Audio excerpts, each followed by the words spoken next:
All right, my name is Nigeria Chambers. I am from Big O Belt Media. Lorraine, thank you so much for your time today. And here today, we are ready to talk about your new project, The Sisters Grimm, coming to Apple TV Plus October 3rd. How you doing?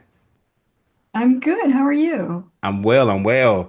If there's one thing I know, if your name somehow, some way ends up on the cast list, it's going to be great. And you just continue Aw, to just have a thanks. legendary career, legendary resume, and just another project that overall with yourself and cast members collective really has a story here. Very special for the folks who may not have been, familiar with the books coming into this, because of their Apple TV subscription, finds itself in a project that a lot of people are going to find themselves in. I want to know for you because just having such an extensive career and resume, as I mentioned, what was it really special about this project going into it? But ultimately, I think what's really important is after the work is done, you kind of reflect on the work. Is what is it that you hope that people take away from it? Well, I think there's a lot of themes that happen in this, relationships, trust. Trust is a big theme, but also I think the humor. There's something great about um, it's like when you make monsters friendly and funny.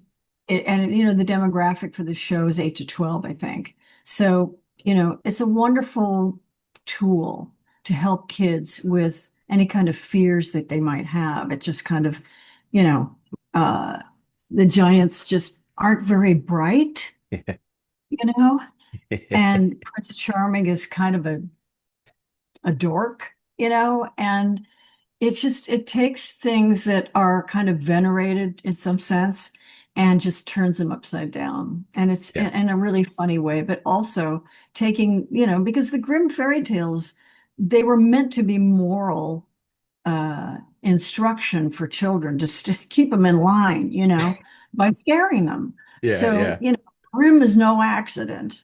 yeah. Um, but they take that nature of these and they change it in a really great way.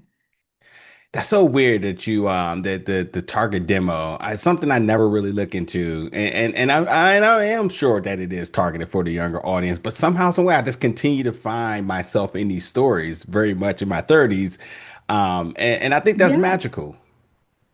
Yeah, it's like if you remember Rocky and Bullwinkle, all of those cartoons, they were very sophisticated. They had stuff. I think it was like the first cartoon that really, appealed to kids, but it also had something for the adults as well. Yeah. And that trend is, happened for a long time now, with Fairly Odd Parents and those are not nighttime shows. They're not like Family Guy. So Yeah. when you have something that is for that demographic, is basically a Saturday morning cartoon, and yet you have those two levels of something for the kids and something for the parents, it's a wonderful combination. Yeah, it's interesting because it makes me wonder how this sort of the couch setting environment is, where you got the kids that's eating it all up, and then you kind of find the adults kind of trancing in it. Like, wait a minute, I didn't put this on for me, but here I am, you know. Yeah. Uh, but I want to know for you because Grammy here, I mean, she's special, and I think she does a really good job in sort of this sort of warmth and wisdom and sort of guidance Sabrina and Daphne when you have to take a role like that, because I'm sure there's a way of approaching it in a way that doesn't feel sort of so teachy, but sort of in a way of like letting these two ladies sort of navigate this unknown while also searching for their parents, but also, keeping them on the right path. So in the performance itself, the vocal aspect of it, for me, and I was again as an adult, it feels like a sense of wisdom, a sense of trust. It also feels like, sometimes maybe she's even scared because she doesn't really know ultimately how she gets to that point. She's, exhausted all of her options to getting to finding the parents, but she's also trying to keep them confident.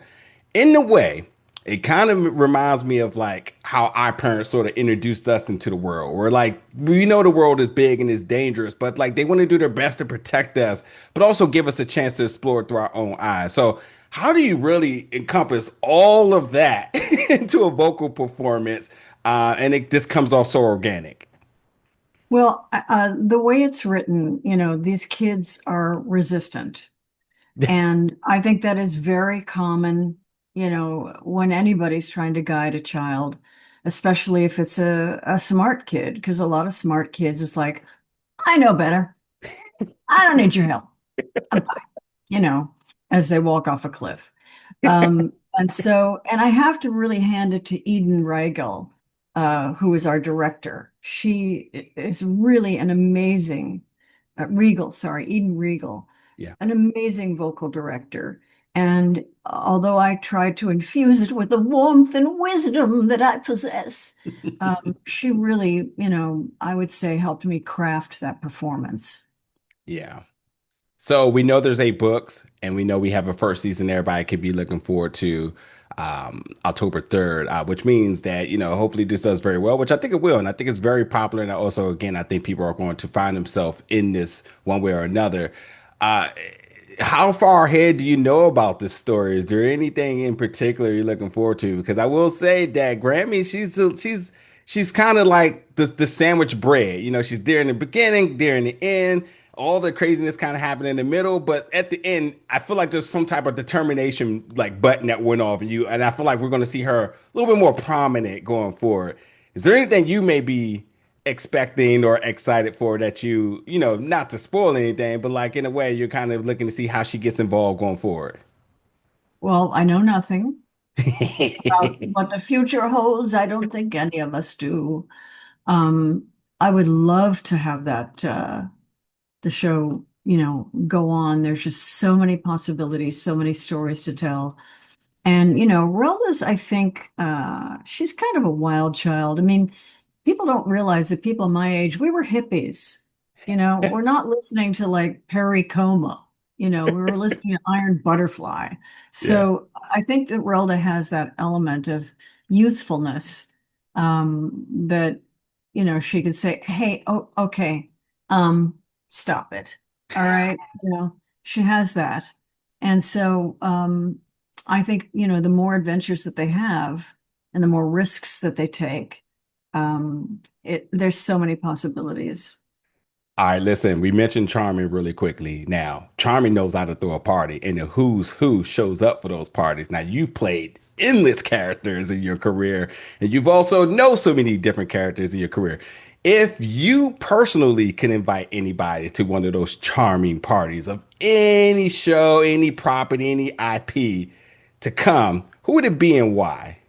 From other shows that I've done, Anything. hmm. Oh, and if it's definitely one of your characters, that just makes it even more interesting. Oh, how you talk. Um, oh gosh, that's such a, I mean, I think it might be fun to invite another Grimm character that might not have been invited to the party, you know? But I'm hard pressed to think of it right now what it would be. But something that might challenge Prince Charming in some Mm, way. Or even mm. Cinderella.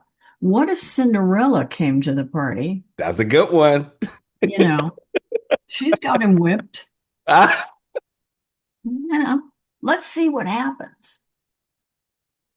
oh, that's great. That is absolutely great. Well, Laraine, thank you so much for your time today. It's a complete honor to talk to you. And make sure you get some breaks in there. I was just kind of looking at your last 2 years. I was like, holy hell, like that's a career in its own in just 2 years. But once again, you have another fantastic project and the Sisters Grimm coming to Apple TV Plus October 3rd. Thank you so much for your time today and congratulations Thank on you, another Nigel. fantastic Thank you project. so much. Nice meeting Absolutely. you. And nice meeting you too.